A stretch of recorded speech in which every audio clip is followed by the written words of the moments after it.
plus de fort, il n'a qu'à partir. On ne veut plus fort au pouvoir, il ne nous a rien foutu. 20 ans de carrière, il n'a rien fait, il n'a qu'à dégager, on ne le veut plus, on ne le veut plus. Adala Oumi. Les mains nous sommes attaqués. Les mains nous sommes attaqués. Les mains nous sommes attaqués.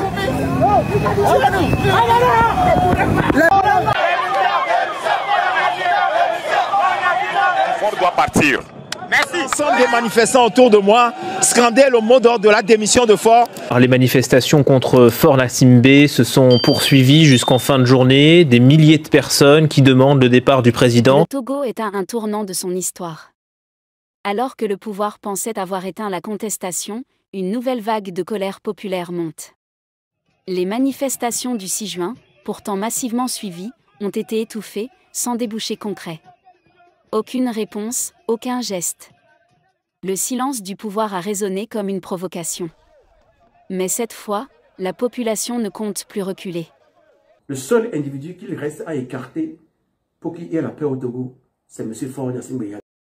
Aujourd'hui, nous vous emmenons en Afrique de l'Ouest, plus précisément au Togo, où une nouvelle mobilisation est annoncée. 26, 27, 28 ans,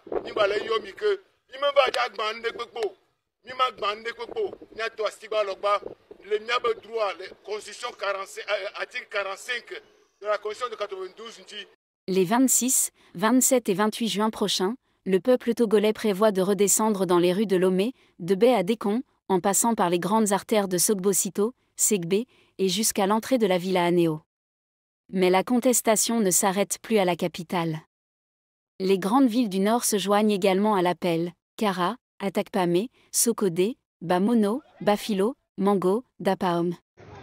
Partout, la même volonté d'en finir avec un pouvoir jugé oppressif, autoritaire et déconnecté des réalités du peuple. C'est le peuple qui décide. Nous, on décide que Faure n'a qu'à quitter le pouvoir.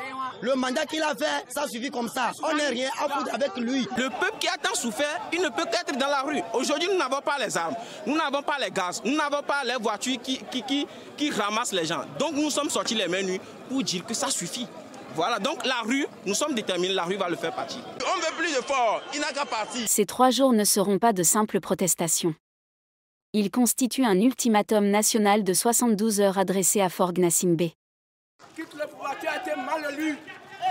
Tu as été mal élu. Soit il cède le pouvoir, soit la mobilisation s'intensifiera. Le message est clair, cette fois, Faure Gnassingbé doit partir. Faure doit partir. Merci. Ensemble des manifestants autour de moi scandaient le mot d'ordre de la démission de Faure.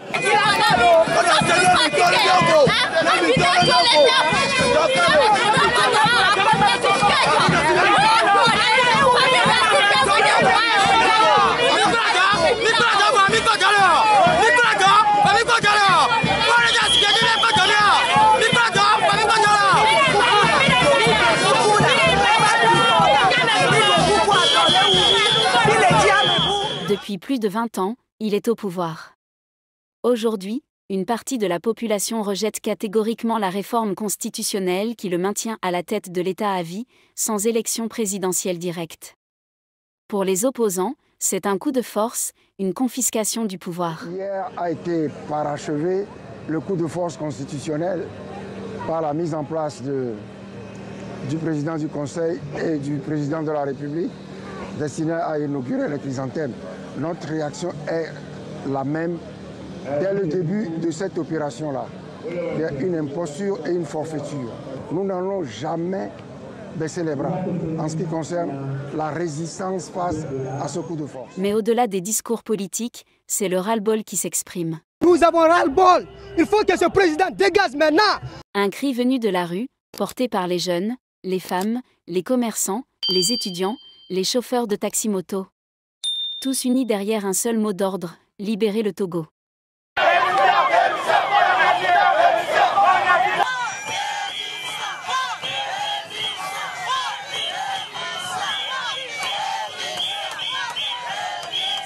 L'ensemble des manifestants autour de moi scandaient le mot d'ordre de la démission de Faure.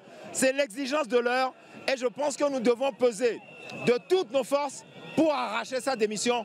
Je pense que dans les semaines à venir, ce sera chose faite. Et un fait nouveau renforce encore la tension. L'armée elle-même serait divisée. Une partie des forces armées soutient désormais le peuple et appelle au changement. Je dis bien que 3 colonels de l'armée togolaise ne sont plus du côté de Faure Gnassingbé. Ils sont maintenant du côté de quoi? Ils sont du côté de la population. L'autre, fidèle au régime en place, tente de maintenir l'ordre. Cette fracture militaire pourrait être un tournant décisif dans les jours à venir. Aujourd'hui, c'est le peuple, la population qui sort pour exprimer sa voix. Et voilà comment ils se comportent. J'appelle les gens de Tapaon, j'appelle, comment l'appelle-t-on, les gens de Kara, j'appelle Sokodé, j'appelle Sotouba, j'appelle Badou, j'appelle Ketao, j'appelle tout le monde. Mettez-vous dans la rue, inondez les rues. Et dites à Faure Gnassingbé que le pouvoir de père en fils, on n'en veut plus, c'est bon. Ils ont fait 58 ans. Les organisateurs sont clairs, cet ultimatum de 72 heures est la dernière alerte. Ils promettent de maintenir la pression, jour et nuit, jusqu'à obtenir un changement concret. Ils affirment que le temps du compromis est terminé. Nous n'avons pas encore atteint notre objectif. Et tant que ce qui nous poursuit ne s'est pas arrêté, nous n'allons pas nous arrêter. Le pays retient son souffle. Le pouvoir, lui, observe et se prépare. Mais cette fois, la rue semble avoir pris une avance.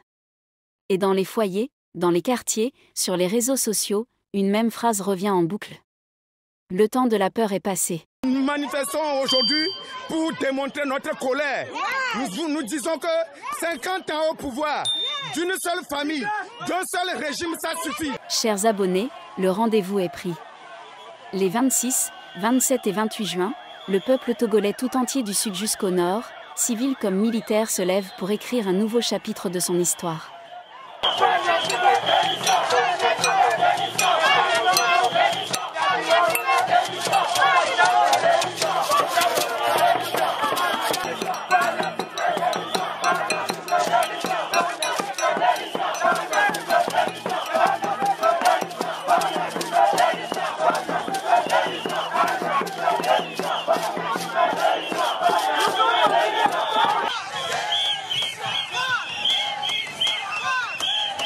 Nous vous invitons à partager vos opinions dans les commentaires.